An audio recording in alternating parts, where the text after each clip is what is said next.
Hola, ¿qué tal? Bienvenidos. Estamos en una revisión, en este caso no de un vino, sino de algo que forma parte de la parafernalia de este. Y me refiero al termómetro de cintura, que pues bueno, es este que está aquí. Es muy sencillo, digamos que en esta franja de color negro que se ve ahí cuando lo pone uno en una botella pues que esté fresca, que esté fría, pues va a ser una lectura de temperatura. Entonces, pues bueno, podemos calcular si está en los grados adecuados. Porque, por ejemplo, cuando estoy capacitando, estoy hablando con alumnos, pues muchas de las preguntas iniciales es precisamente a qué temperatura se bebe el vino.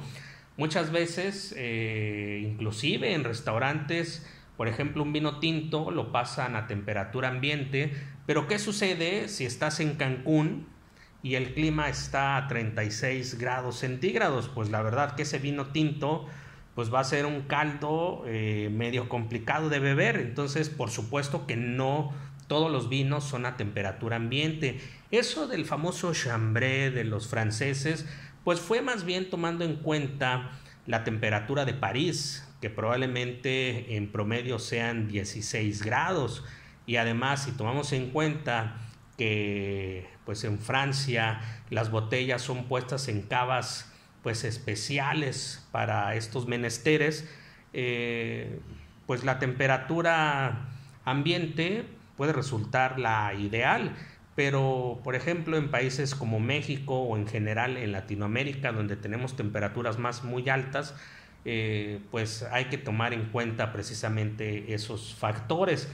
Entonces, para eso te sirven estas cositas, ¿no? Obviamente, cuando eres un sommelier profesional, pues bueno, inclusive tocando la botella puedes calcular si está bien o no. O, pues bueno, si estás laborando en un hotel, en un restaurante, pues seguramente tendrás una Eurocava que mantendrá los vinos a la temperatura correcta.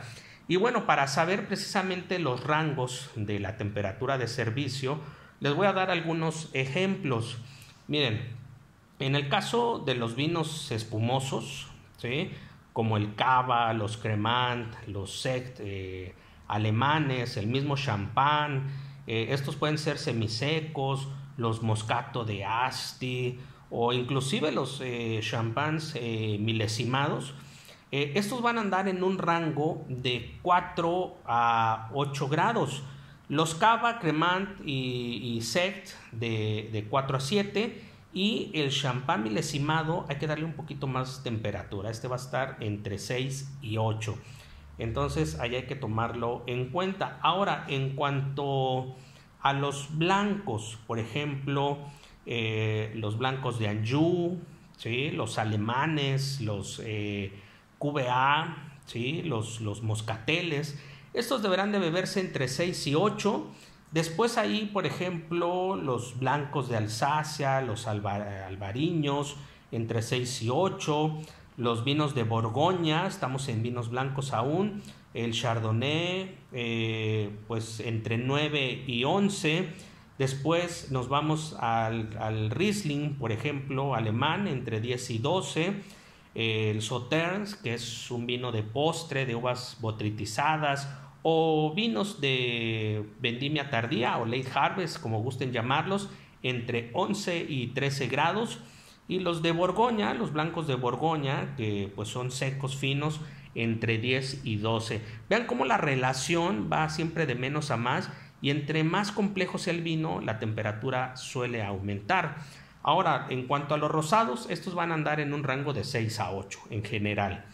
Ahora, pasando a los tintos jóvenes y frescos, como los de La Rioja, los del Côte du Rhône, los del Valle del Loire, y en general los vinos mexicanos, ¿sí?, Nuevo Mundo, entre 10 y 12 grados. Los tintos, pues digamos que medianos, ¿sí?, van a andar entre 14 y 15. Por ejemplo, los Borgoñas, sobre todo los Pinot Noir, entre 16 y 17. Y ya, pues obviamente los grandes tintos, ¿sí?, los Cru Classé de Burdeos, los Ribera del Duero y todos esos grandes tintos con mucha barrica, los grandes cru, pues estos tendrían que irse a 17, inclusive 18, y ya los muy longevos, vinos que probablemente tengan 20, 30, 50 años de edad, inclusive hasta 20 grados, porque van a ser vinos que necesitan pues expresarse mejor y pues bueno, al generar mayor temperatura, la volatilidad aumenta. Y bueno, ya en cuanto a vinos especiales, por ejemplo, los vinos secos de Jerez entre 9 y 11, los amontillados, los de Madeira, que son, pues bueno, vinos fortificados porque se les añade pues alcohol vínico en algún momento de la fermentación, esto iría entre 10 y 12. Entonces ahí caen todos los, pues casi todos los jereces, ¿no? El oloroso dulce, pero también los madeiras, los oportos, sobre todo el tawny, que es por ejemplo en nuestro país y a mi parecer en Latinoamérica el que más se vende, con un balance en la dulzura, aunque más bien yéndose al dulce.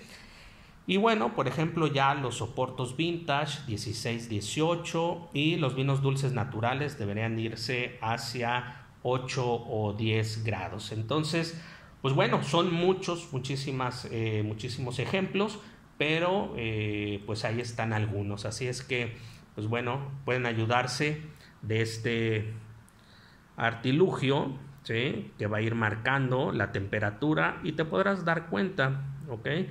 Y bueno, pues ahí está. Son muy económicos, muy fáciles de encontrar en cualquier casa vinícola. Así es que pues no va a haber ningún problema. Eso es todo por hoy. Salud para todos.